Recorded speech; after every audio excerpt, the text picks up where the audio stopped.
Tommy Shelby was our most requested video ever, so today we're doing a breakdown that's long overdue, his frenemy Alfie Salomonz. That's lovely, isn't it?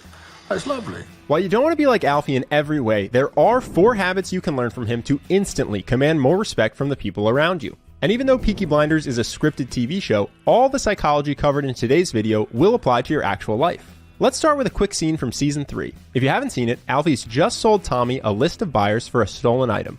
Notice how Alfie reacts when Tommy freaks out. You left the name off the list, Alfie. Did I? Yeah. There are only 3 men in Britain whose wives are obsessed with Fabergé. Makes them good customers. Alfie demonstrates one of the quickest ways you can command respect, by being calm in situations where most people would show fear. For a quick comparison, watch how Alfie and his right-hand man each react after Tommy claims he's planted a grenade in their rum shop. Notice how their different reactions impact your impression of them. I bet 100 to 1 you're lying, mate. Ollie, what he's saying? Jesus Christ, Alfie, he tied his lace, I saw him. Look, he planted a grenade, I know he did. Alfie, it's Tommy Shelby.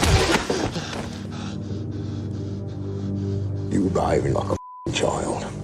Definitely don't model Alfie's violent tendencies. Like I said, we don't want to be like Alfie in every way. But being calm in high-pressure situations is a quick way to command respect in your own life. Specifically during an argument, a good rule of thumb for keeping your cool is to purposefully wait 2 to 3 seconds before responding. This will help you look poised and give you time to react calmly. Watch Alfie do it here. You invite a tribe of savages into the city and just unlock the gates!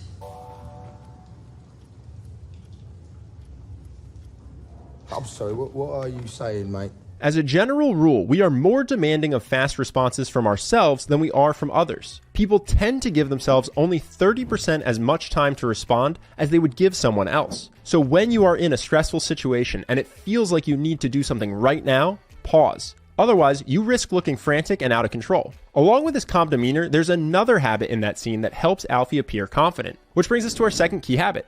Alfie holds eye contact, especially during conflict. Here's another example. You people, right, you hunted my mum with dogs. Yeah. A common mistake some people make when watching scenes like this is thinking that you should hold eye contact all the time. But that's not the takeaway. If you hold and they hold, it can create even more tension. So the trick is to be purposeful with your eye contact during conflict. Break by looking down if your number one goal is to de-escalate. Hold if your number one goal is to show you aren't intimidated. And if you want to de-escalate without signaling fear or discomfort, then hold eye contact for 3 to 5 seconds and then break to the side instead of down. As an example, watch how Alfie responds after Arthur Shelby basically says, "Yes, I found religion, but I will still kill you." It's a perfect example of how to de-escalate without ceding power. I'm Old Testament. You know, look at that. Congratulations, Tommy. You now have the finished article right there, ain't you? See, that man, right, he will murder and maim for you with God on his side. There's another trick you can learn from Alfie to command more respect with just your eyes. Alfie doesn't let other people dictate where his attention goes. A great example of this is when he meets Luca Changretta, an Italian mob boss with more money and more power than Alfie. Luca goes in expecting Alfie to defer to him, but Alfie is doing an exercise to better understand the blind and refuses to even open his eyes. What time is it? 29 minutes past 8. Right, well then I have another minute to go, actually, but you can begin. Go on. We saw the same principle in the previous scene where Arthur was staring at Alfie murderously and he chooses instead to speak to Tommy. This behavior has the effect of making people crave your attention because you are being selective with it. For instance, I have a friend who gives his undivided attention to whoever he's speaking to. If you try to interrupt, he won't turn to you until the person he was originally speaking with has finished what they're saying. It can feel a bit annoying in the moment when you're being ignored, but it feels great as the person that he's speaking with. And for both people, it makes you value his attention. Because once you have it fully, and if you lose it, you know you can't just demand it back. Now, body language isn't the only way to show confidence. For another option, let's go back to that opening scene, where Tommy's deciding whether or not to kill Alfie for betraying him.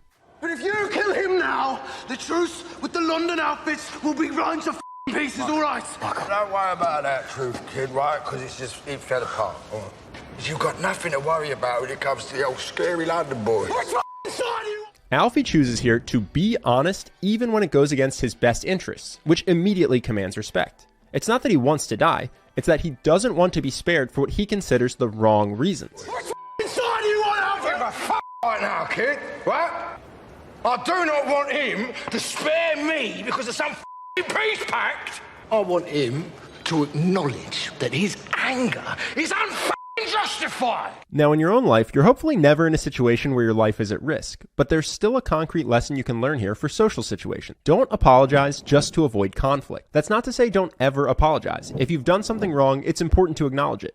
But if you aren't sorry, don't say you are. This is a very common mistake people make, especially in dating. And it may avoid a fight in the moment, but it sets you up to get walked on later in the relationship. The ability to be honest, even when it goes against your best interests, screams self-confidence. You're basically saying, whatever the consequences of my honesty, I know I'll be okay.